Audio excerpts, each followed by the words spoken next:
नमस्कार दोस्तों, स्वागत है आपका हमारे चैनल पर जहां हम कानून की जटिल बातों को आसान भाषा में समझाते हैं। आज का हमारा टॉपिक है डिजिटल सबूत की गुत्थी सुलझाना। कोर्ट में आखिर क्या मान्य है और क्या नहीं। आज के दौर में सबूत सिर्फ कागजों और गवाहों तक सीमित नहीं है।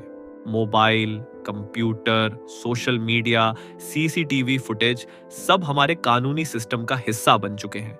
लेकिन क्या हर डिजिटल सबूत कोर्ट में मान्य होता है? जवाब आपको चौंका सकता है। चलिए शुरू करते हैं। सबसे पहले यह समझ लेते हैं कि डिजिटल सबूत होता क्या है। डिजिटल सबूत यानी ऐसी कोई भी जानकारी या डेटा जो इलेक्ट्रॉनिक माध्यम से संग्रहित या ट्रांसफर किया गया हो और जिसका इस्तेमाल किसी केस में सबूत के तौर पर किया जा सके। उदाहरण के तौर पर mobile call records, WhatsApp chat screenshot, email, CCTV footage, GPS location data, social media posts. Digital सबूत का महत्व इस बात से बढ़ जाता है कि यह घटना के समय, जगह और संबंधित व्यक्तियों के बारे में बेहद सटीक जानकारी दे सकता है।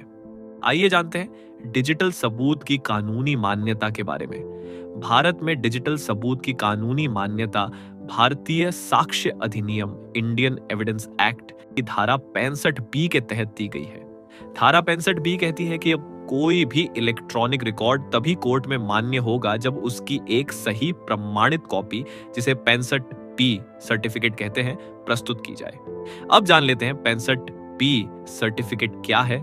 ये एक लिखित बयान होता है जिसे वह व्यक्ति देता है जिसके पास असली इलेक्ट्रॉनिक रिकॉर्ड है या जिसने उसे एक्सट्रैक्ट किया है। इसमें यह लिखा होता है कि डेटा असली है, उसमें कोई छेड़छाड़ नहीं हुई और उसे किस तरीके से हासिल किया गया।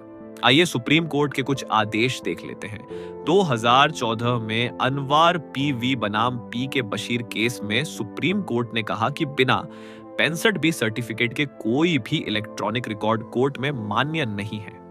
2018 में शफी मोहम्मद बनाम state of Himachal Pradesh case में थोड़ी छूट दी गई, लेकिन 2020 में अर्जुन पंडितराव खोतकर बनाम कैलाश कुशनराव कोरंतियाल केस में फिर से कहा गया 65 सर्टिफिकेट अनिवार्य है। डिजिटल सबूत कई तरह के हो सकते हैं, आइए उन्हें समझते हैं। टेक्स्ट और डॉक्यूमेंट्स में email, word file, PDF document, spreadsheets. Video recordings में CCTV footage, mobile video, webcam recording.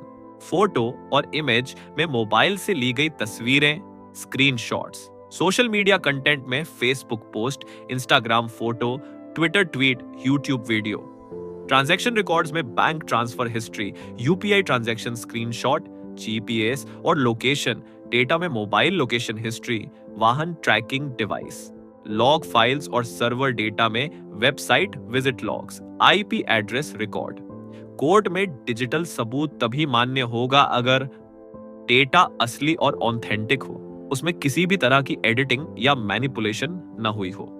65 certificate हो, डेटा कानूनी तरीके से हासिल किया गया हो, सबूत को चेन ऑफ कस्टडी के साथ सुरक्षित रखा गया हो। चेन ऑफ कस्टडी का मतलब ये एक रिकॉर्ड होता है जिसमें लिखा जाता है कि सबूत सबसे पहले किसने देखा, फिर किसको सौंपा और कब कब उसके साथ क्या हुआ, ताकि कोई यह ना कह सके कि सबूत से छेड़छाड़ हुई है।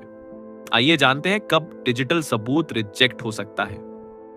अगर ये शर्तें पूरी नहीं होती तो डिजिटल सबूत कोर्ट में रिजेक्ट भी हो सकता है। जैसे व्हाट्सएप चैट का सिर्फ स्क्रीनशॉट, लेकिन 65 सर्टिफिकेट नहीं। सीवीसीटी फुटेज जो एडिट की गई हो, गुप्त तरीके से रिकॉर्ड की गई कॉल, अगर वह कानून तोड़कर की गई है।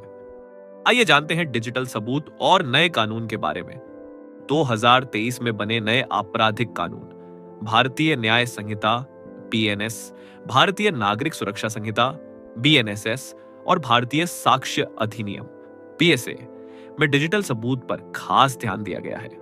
अब डिजिटल सबूत को कागजी सबूत के बराबर माना जाता है। बीएनएसएस के तहत पुलिस को डिजिटल सबूत इकट्ठा करने, सुरक्षित रखने और 65 सर्टिफिकेट के साथ पेश करने की जिम्मेदारी दी गई है। कुछ महत्वपूर्ण सुझाव और सलाह। डिजिटल सबूत भविष्य का नहीं बल्कि आज का सच है, लेकिन सही प्रक्रिया और प्रामाणिकता के बिना यह कोर्ट में बेकार भी साबित हो सकता है। अगर आप किसी केस में डिजिटल सबूत पेश करना चाहते हैं तो हमेशा ओरिजिनल डेटा सुरक्षित रखें। तुरंत बैकअप लें, 65B सर्टिफिकेट तैयार करवाएं, सबूत की चेन ऑफ कस्टडी बनाई। दोस्तों, उम्मीद है कि आज की जानकारी से आपको समझ आया होगा कि डिजिटल सबूत की असली पहचान क्या है और कोर्ट में क्या मान्य है। अगर वीडियो पसंद आया हो तो लाइक और शेयर करें और कानूनी ज्ञान के लिए हमारे चैनल को सब्सक्राइब करना न भूलें। मिलते हैं अगले वीडियो में। तब तक के लिए धन्यवाद।